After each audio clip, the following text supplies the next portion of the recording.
Bismillahirrahmanirrahim. Assalamualaikum warahmatullahi wabarakatuh. Mendapat daun si anak dara, di bawah sarang burung tempua. Salam santun pembuka bicara, selamat datang untuk semua. Baiklah ibu semua, terima kasih kepada ibu-ibu yang telah hadir pada pagi hari ini, di mana kami akan bersosialisasi tentang budaya positif di SMA Negeri 1 Kampar Timur. Perkenalkan, saya sendiri Eliawati SPD, saya guru matematika di SMA ini.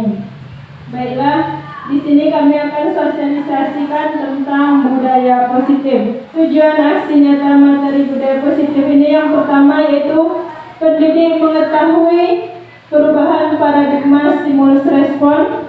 Yang kedua, pendidik mengetahui arti disiplin positif.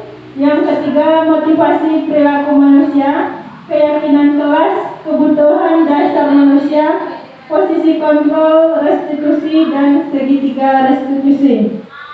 Perubahan paradigma belajar yang pertama, paradigma stimulus respon.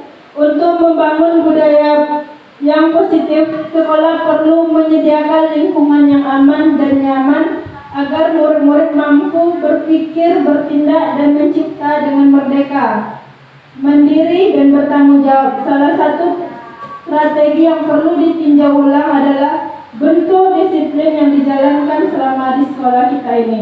Disiplin positif adalah satu pendekatan untuk menerapkan disiplin dari dalam diri anak tanpa hukuman dan hadiah. Disiplin positif perlu diterapkan baik dalam lingkungan keluarga maupun dalam lingkungan sekolah. Dengan menerapkan disiplin positif diharapkan tindak kekerasan dapat dihindari. Selanjutnya, motivasi perilaku perubahan.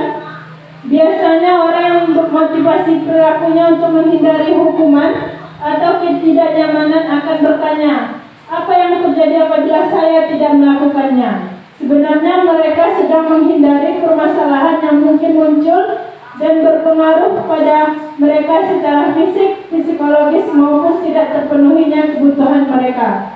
Bila mereka tidak melakukan tindakan tersebut, motivasi ini bersifat eksternal. Untuk mendapatkan imbalan dan penghargaan dari orang lain, satu tingkat di atas motivasi yang pertama, yaitu di sini kita ingin mendapatkan imbalan dan penghargaan orang lain.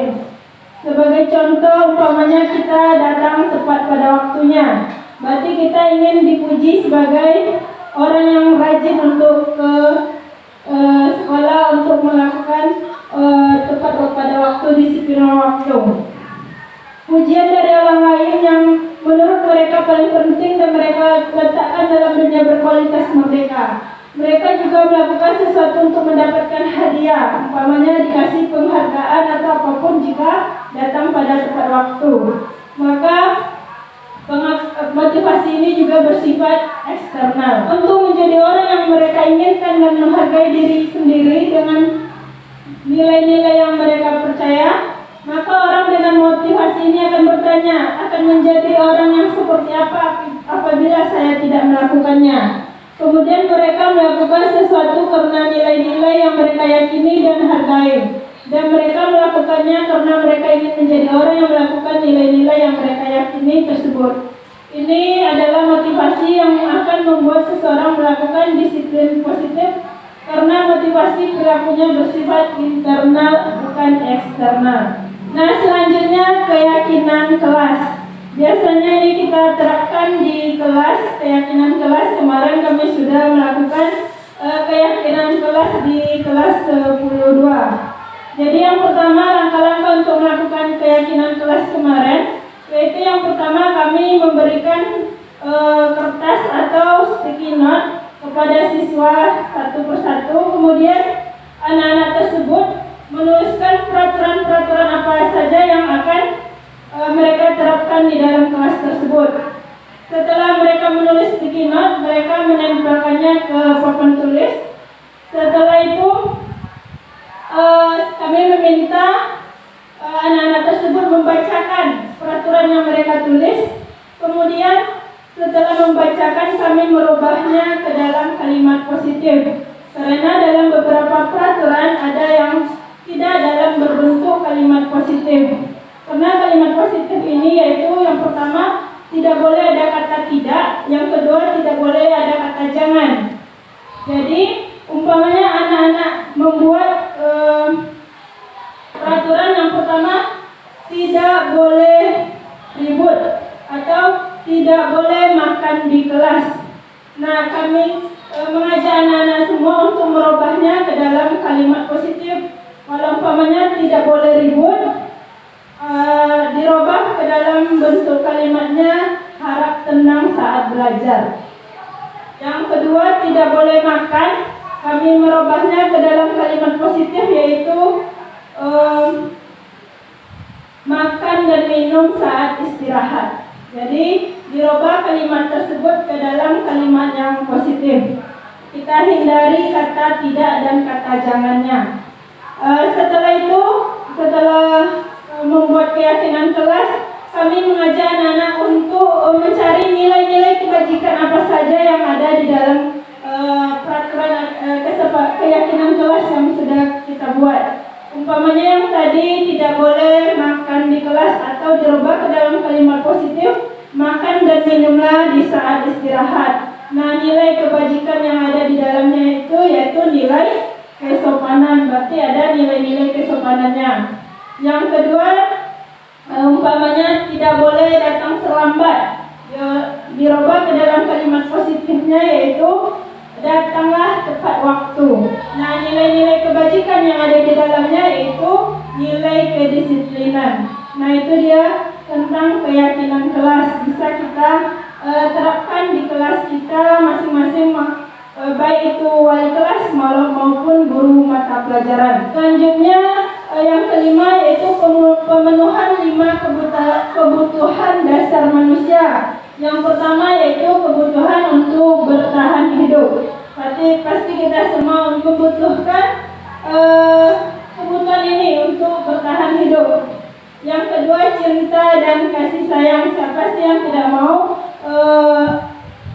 cinta dan kasih sayang ini? Yang kedua, kebutuhan untuk diterima, kebebasan, kebutuhan akan pilihan. Yang keempat, kesenangan, kebutuhan akan rasa senang. Dan yang kelima, penguasaan, kebutuhan pengakuan atas kemampuan. Yang keenam yaitu posisi kontrol restitusi.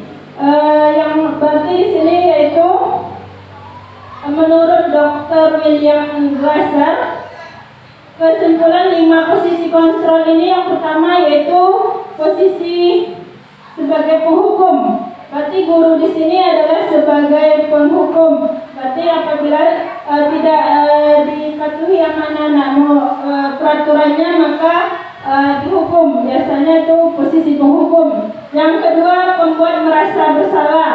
Biasanya guru menyampaikan dengan suara lembut, bagaimana kalau orang tuamu tahu, atau membuat anak itu seolah-olah bersalah atas kelakuan yang telah diperbuatnya.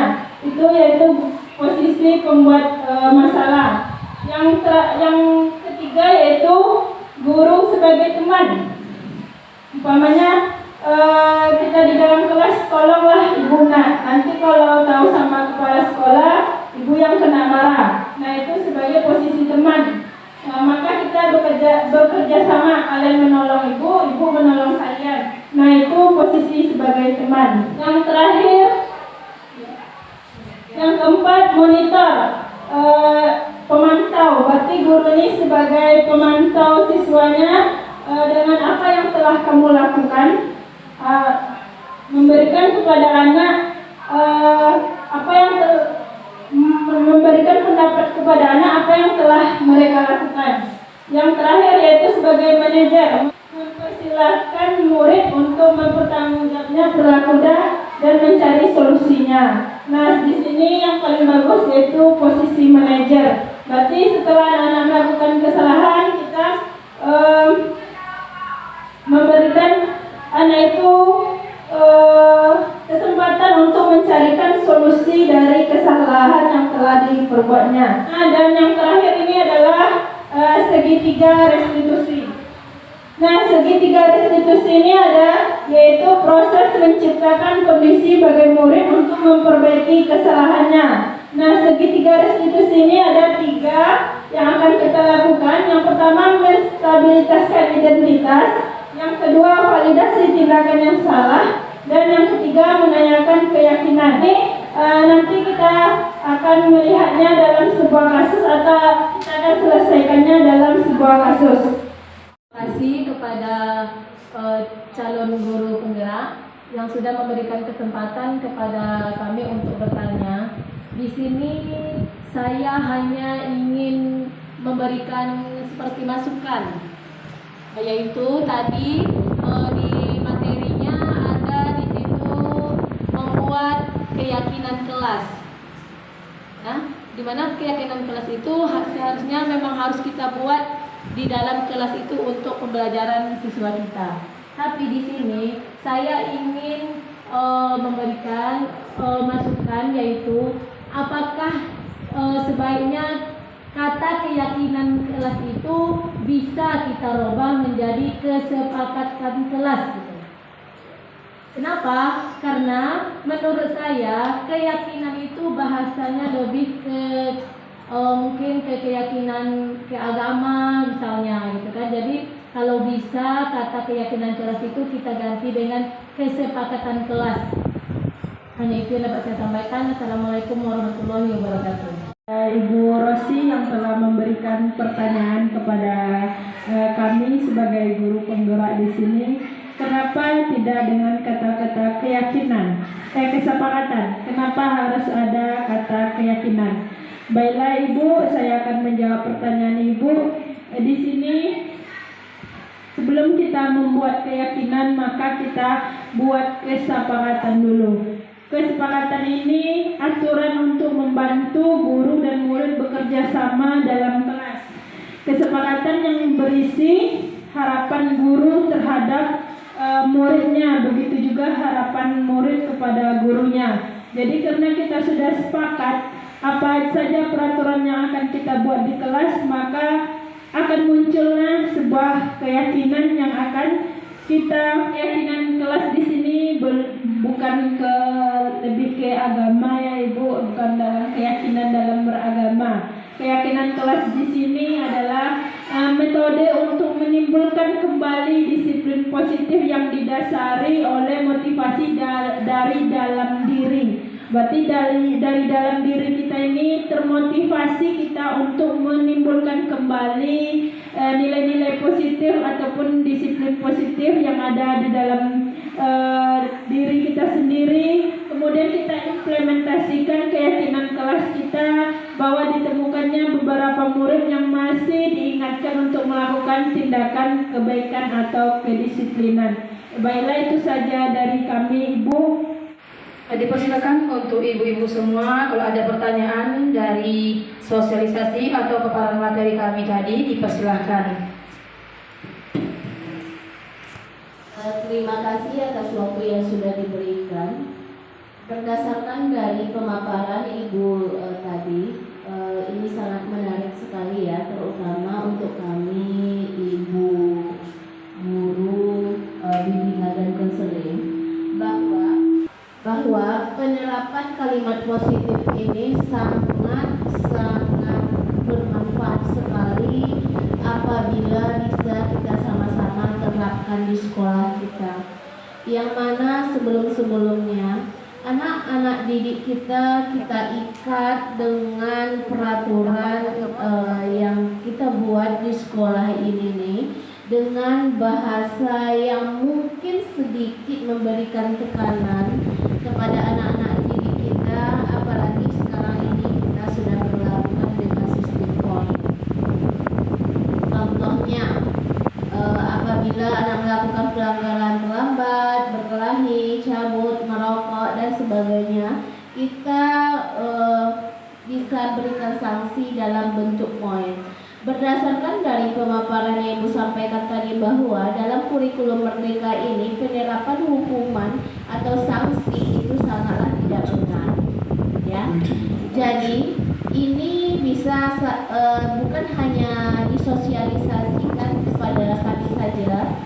Ini bisa kita sosialisasikan dalam bentuk nanti entah itu kita adakan pertemuan dengan guru-guru, sehingga dalam penerapan kalimat positif ini bisa sama-sama kita benahi. Kemudian banyak kesalahan dan kehilafan kita sebagai guru dalam dalam memberikan penanganan kepada anak-anak ketika anak-anak melakukan kesalahan.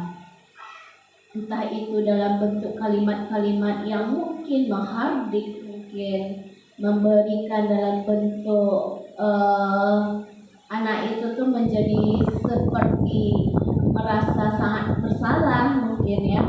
Jadi ini kalimat-kalimat positif ini nih sangat-sangat penting sekali untuk kita terapkan. Dan saya sangat setuju ini diterapkan di sekolah kita. Yang mana banyak sekali ini nih kesalahan yang sudah kita perbuat sebelumnya. Terima kasih. Terima kasih kepada masukan yang telah diberikan oleh Ibu Fitri Dahlia. Memang bagus sekali ini di budaya positif ini kita terapkan kepada sekolah kita ini dan juga kepada guru-guru yang belum mengetahui. Makanya kami mengadakan sosialisasi ini. Baiklah Ibu, terima kasih. Itu saja dari saya.